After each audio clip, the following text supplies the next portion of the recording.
하나님 아버지 은혜를 감사합니다. 오늘도 새로운 시간을 주셨습니다. 우리에게 귀한 시간임을 잊지 않게 하시고 하나님 앞에 더욱 기도로 나아가기 원합니다. 말씀하여 주실 때에 깨닫는 은혜가 있게 하옵소서. 예수님 이름으로 기도드립니다. 아멘. 찬송가 363장 하나님께 찬양드립니다. 내가 깊은 곳에서 주를 불러 아뢰니 주여 나의 간구를 들어주심 바라고 보좌 앞에 나가니 은혜 내려주소서. 주가 죄를 살피면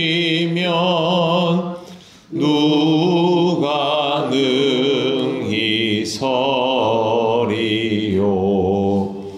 오직 주만 모든 죄 용서하여 주시니 주님 앞에 떨면서 용서하심 빕니다. 파수꾼이 새벽을 기다리고 바라듯 나의 영혼 주님만 간절하게 바라네. 이스라엘 백성아 주를 바라보아라.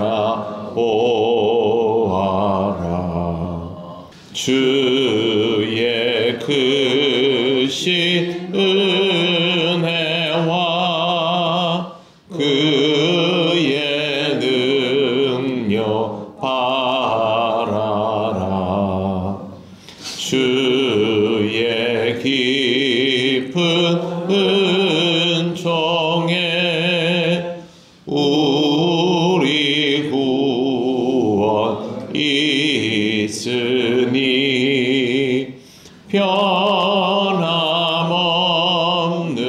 주님만 믿고 기다릴지라.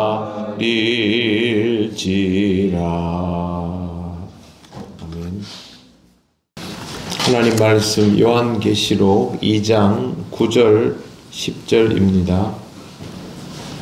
다같이 봉독하겠습니다. 내가 내 환난과 궁핍을 알거니와 실상은 내가 부요한 자니라.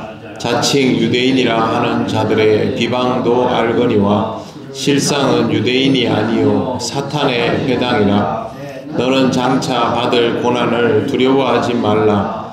볼지어다 마귀가 장차 너희 가운데에서 몇 사람을 옥에 던져 시험을 받게 하리니 너희가 10일 동안 환난을 받으리라. 내가 죽도록 충성하라. 그리하면 내가 생명의 관을 내게 주리라. 아멘.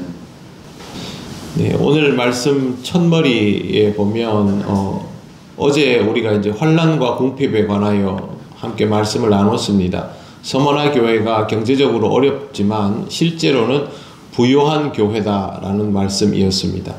그리고 9절 중반부에 보면 자칭 유대인이라 하는 자들의 비방도 알거니와 라고 되어 있습니다. 서머나 교회는 자칭 유대인이라고 불리우는 사람들에 의해서 비방당하고 어려움을 겪었습니다. 로마인들의 박해와 유대인의 박해는 결이 다릅니다. 로마인들의 박해는 공권력을 통한 힘의 박해이고 유대인들의 박해는 지능적이고 집요한 괴롭힘입니다. 이 지능적이고 집요한 괴롭힘을 로마에게 이관을 시키면 그때부터 이제 로마에 의해서 힘의 박해를, 공권력에 의한 박해를 받게 되는 것입니다. 사실 초대교회 사람들에게 정말로 힘들었던 것은 유대인들의 박해입니다. 우리가 잘 알고 있는 것처럼 유대인들은 회당 중심의 문화를 가지고 있습니다. 사실상 회당에서 모든 것이 다 이루어진다라고 해도 과언이 아닙니다. 예를 들어서 유대인이 어느 지역으로 이주를 해오면 유대인들은 당연히 안식일을 지켜야 하지 않습니까? 그러면 회당을 갈 수밖에 없죠.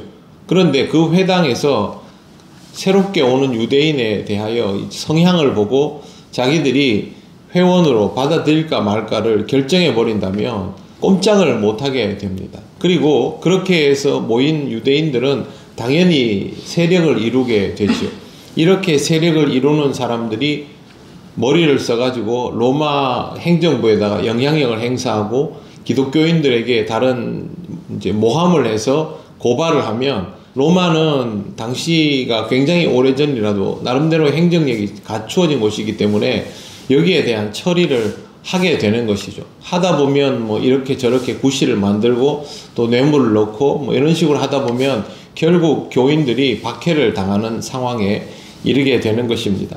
실제로 요한계시록이 기록되고 50년 정도 뒤에 이 서머나의 초대 감독입니다. 공식적으로 알려져 있는 폴리갑이라는 유명한 감독이 있습니다. 이 사람이 필라델비아 성도 11명과 함께 화형을 당하게 되는데 이 사건도 유대인들에 의하여 시작된 것이었습니다. 그런데 놀랍게도 이 폴리갑과 11명의 신도가 화형당한 날이 안식일입니다. 유대인들이 그토록 성스럽게 여기는 안식일에 이런 일이 일어나는데도 유대인들은 이 사람들을 죽여야 되겠다는데 혈안이 되어 있어서 이걸 안식일에 집행을 한 겁니다. 자기들 율법에도 맞지 않지 않습니까? 그럼에도 불구하고 이렇게 할 만큼 이 당시에 유대 회당은 사실상 이성을 잃은 사람들이었던 것이죠. 그래서 본문에 나오는 그대로 사탄의 회당이라고 부를만 한 것입니다. 유대인들은 예수님도 죽이고 그리스도인들도 죽이는 일종의 사실상 살인 집단이 되어 있었습니다.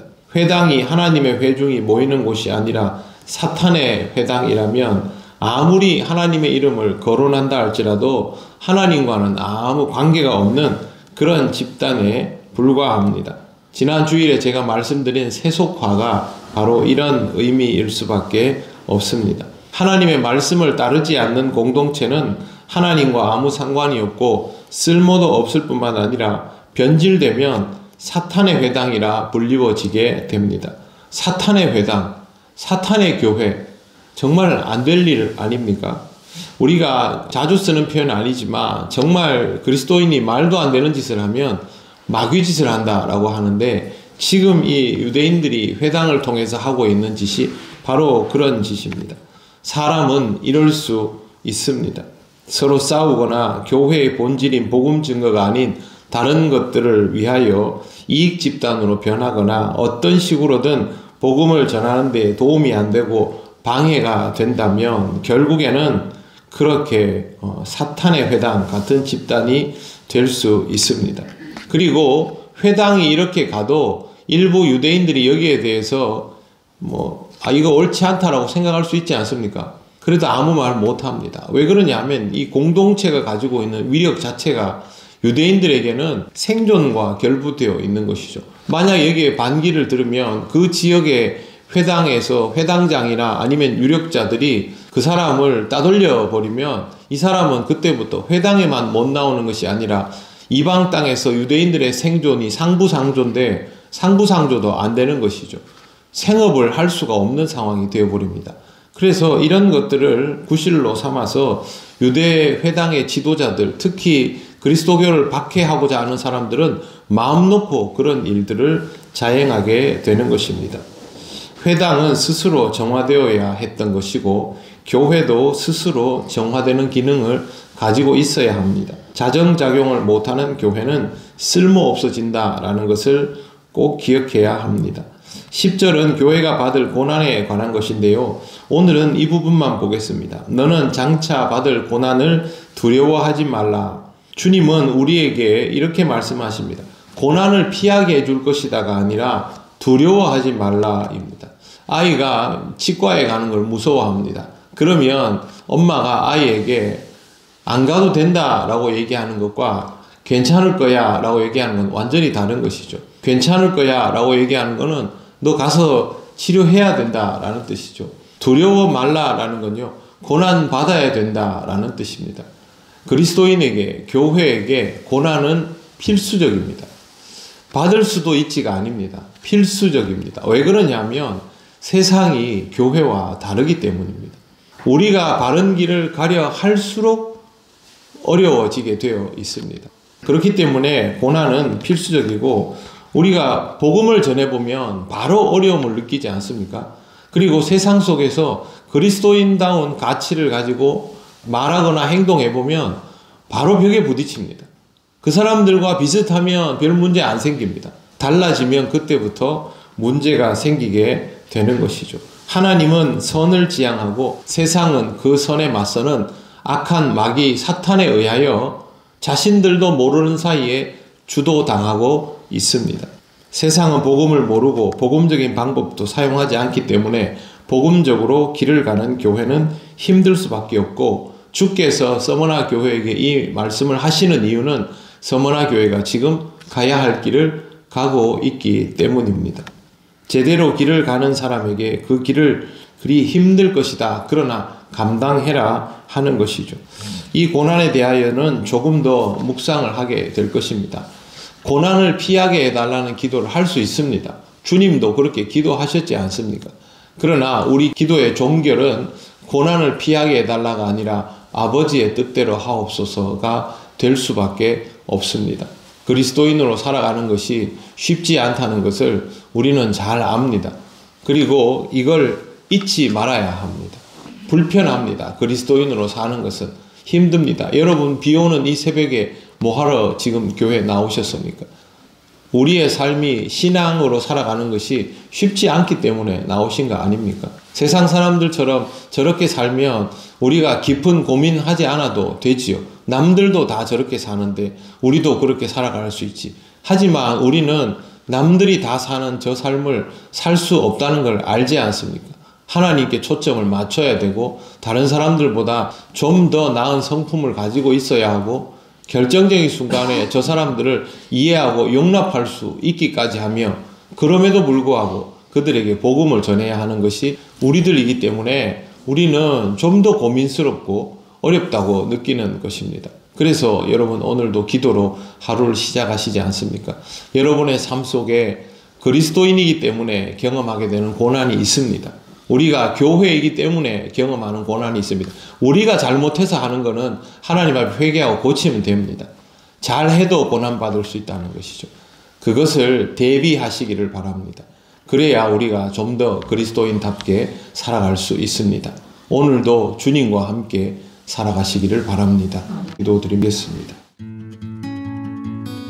하나님, 은혜를 감사합니다.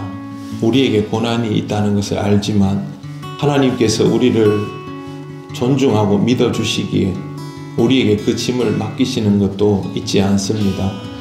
우리가 부족하지만 주님의 그 길을 기억하며 그 길에 합당한 신앙으로 살아가기 원하오니 하나님, 이것을 감당할 수 있는 믿음이 늘 지켜지도록 인도하여 주시옵소서.